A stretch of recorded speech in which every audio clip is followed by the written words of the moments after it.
Hoy tendremos uno de los vídeos más demandados. Hablaremos sobre sillines. Para saber qué sillín es el que mejor nos va, primero necesitamos entender cómo funciona una pelvis humana. Tengo aquí una maqueta para enseñaros todos los huesos que la componen y así lo entenderéis todos perfectamente. Fijaros que está formada sobre todo por dos huesos coxales, uno derecho y otro izquierdo, el sacro y el coxis. Los huesos coxales, en su principio, son tres huesos diferenciados. El ilion, que es la parte superior, el isquion, que es la parte inferior, y el pubis, que es la parte delantera. Y luego enseguida se sueldan y forman un solo hueso. Y además, por curiosidad os digo que es el hueso más ancho del cuerpo. Bien, ¿qué partes de la cadera, de la anatomía de la cadera, nos van a interesar? Pues nos van a interesar las tuberosidades isquiales, que es la parte más prominente, inferior, y fijaros que además es el hueso que cuando nos sentamos soporta nuestro peso. Y también nos va a interesar mucho la parte de la unión de los dos huesos coxales, que es esta unión de aquí que se llama sínfisis púbica. ¿Por qué nos va a interesar esta parte? Pues porque por la parte inferior de la sínfisis púbica pasan las arterias y los nervios que irrigan los genitales. Y fijaros lo que pasa cuando rotamos la cadera hacia adelante al ponernos en la postura sobre la bici. Hemos tenido aquí dos tubos para que se vea muy gráficamente lo que ocurre.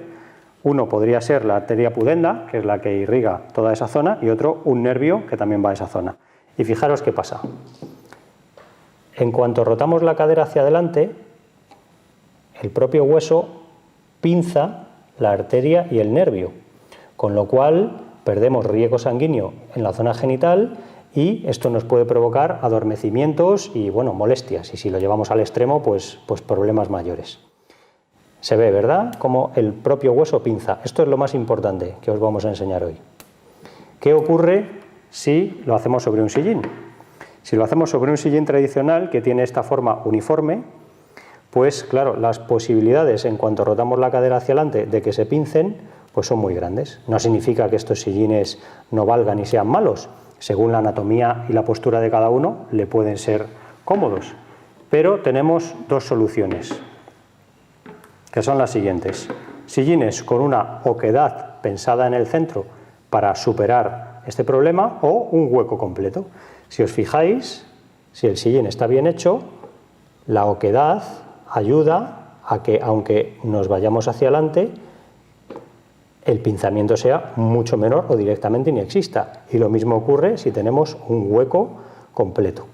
Conseguimos que el pinzamiento se alivie enormemente o directamente que no exista. Tanto la oquedad como el hueco son dos soluciones muy interesantes para evitar este problema. Algo importante que queremos deciros es que todo lo que os estamos contando de la anatomía de la cadera y del pinzamiento de arterias y nervios que irrigan los genitales sirve tanto para chicos como para chicas, porque la cadera femenina tiene una forma un poquito diferente y es un poquito más ancha, pero las arterias y los nervios pasan exactamente por el mismo sitio, así que el mismo problema está en chicos o en chicas y la misma manera de solucionarlo también.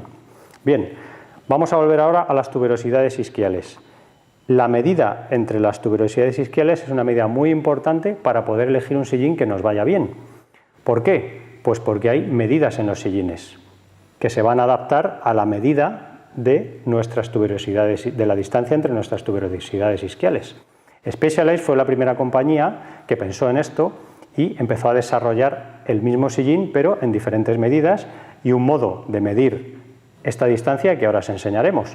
Posteriormente, más marcas se unieron a este sistema, por ejemplo, Trek con su gama de accesorios Von Trager también desarrolló sillines con diferentes medidas. Las medidas en Specialized son 130, 143 y 155 y en Von Trager son muy parecidas pero un poquito diferentes, 128, 138 y 148. Cuando hablo de estas medidas estoy hablando de la anchura del sillín. Este es un sillín de medida 155, así que si medimos de aquí a aquí tendremos un sillín de 155 y fijaros que este es el mismo sillín pero en talla 143, con lo cual veis la diferencia, uno es más ancho que otro y uno le irá bien a una persona y mal a otra según la distancia entre su apoyo de las tuberosidades isquiales. Bien, ¿cómo medimos entonces las tuberosidades isquiales? No nos tenemos que quitar la cadera. tenemos algo muy sencillo, que es esta pieza, que le llamamos asómetro. Es un gel con esta forma donde nos vamos a sentar, ahora lo veremos, y vamos a hundir nuestros isquiones. Y de la medida de nuestros isquiones veremos luego en una tabla qué sillín es el que nos corresponde. Bien, antes de empezar con la medida os quiero decir que nuestra distancia de las tuberosidades isquiales no depende del peso, ni de la estatura, ni del grosor pélvico, depende de cada persona, por eso hay que medirlo en cada persona, no vale con un peso y una estatura. Una pelvis delgada puede tener una medida ancha entre isquiones y viceversa, o sea que es una característica de cada uno, así que vamos a medirlo. Nos sentamos en el centro del gel y levantamos los tobillos para que se nos graben bien la huella de nuestros isquiones. Nos levantamos y medimos con la medida la forma. No sé si lo veis ahí porque es difícil de ver con el vídeo. En mi medida son 125. Bien, pues ahora con esta medida me voy a la tabla y digo, a ver, si tengo 125, estoy entre 100 y 130 y, insisto mucho, dependiendo de la postura que vaya a llevar sobre la bici, voy a necesitar un sillín más ancho o menos ancho, porque el apoyo va a ser diferente. Como estoy en 125, estoy en la medida de en medio y mi postura es o de carretera o de montaña, no de paseo, con lo cual la medida de mi sillín correcta sería 143, que además es verdaderamente el que uso normalmente.